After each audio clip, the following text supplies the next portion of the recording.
we've created a room temperature superconducting device with a tensor field or energy field here in the center. The rings are a discovery we made in 1991, and we found that when we join the ends of a piece of wire together, preferably it's been twisted so we don't have a positive and a negative side. With the twist we have only positive energy coming from the ring, and this may pick up on the camera to show the tensor field in the center of the ring, which is the active part. And what we can't see or can't show on video is the fact that there's a beam of energy comes from the ring. The so-called sacred or royal cubit is taken from the pyramid, and that's the measurement of the perimeter of the boss, a little projecting stone just 72.1 inches above the floor at the entrance of the king's chamber. And the cubit length is used throughout the measurement, throughout the entire pyramid. It's a standard unit like the foot or the yard. But in British inches, it comes out to 20.6 inches. We use these heavier gauges of wire to increase the field strength of the rings. We have the heavier ones and the lighter gauge ones, and it's just a matter of personal choice which you choose to have. The beads act as amplifiers.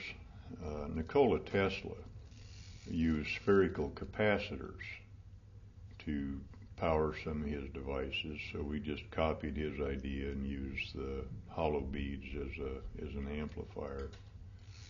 Kind of increases the horsepower of the ring a little bit. I take these rings with me wherever I travel. I find, first of all, one of these lovely sacred cubit rings just to sit on. It helps me get over jet lag. As you know, Avanya, I travel a great deal. I'll go to the United States, back and forth, all over Europe. And I'm not a brilliant traveler. When I get back, I suffer from jet lag for about a week sometimes. And I find using one of these rings, it reduces it within a day. Maybe one day I don't feel great, but then I'm back to normal. So just sitting on one of them, fantastic. The lost cubit is slightly larger. It is in relationship to the sacred cubit like the atmosphere of the Earth is to the diameter of the Earth. The sacred cubit, the smaller one here in the center, has a natural resonant frequency of 144 megahertz, which is a harmonic of light speed. And the lost cubit has a natural resonant frequency of 177 megahertz. Well, that's kind of counterintuitive. A longer length of wire should indicate a longer wavelength. But in resonance, it's actually a shorter wavelength of a higher frequency. What I found really amazing about the tools like the large light rings is that they act as much as a healing instrument as a diagnosis instrument, because when you lower the ring over somebody's auric field, you actually, it's like with dowsing rods, they act very subtly to changes in the energy field. And when you hit a block or an energy that's really stuck, the ring just stops dead in its tracks. That's pretty amazing. Most of the people who come and who say they can't sense energy or don't have any affinity with it, they still feel the ring stopping there and they feel the change. Last week I was giving a customer Reiki, and I placed a light tool on his heart chakra, and as I placed my hands on top of it, I asked for him to be filled with love and light and blessings for himself and for the whole universe.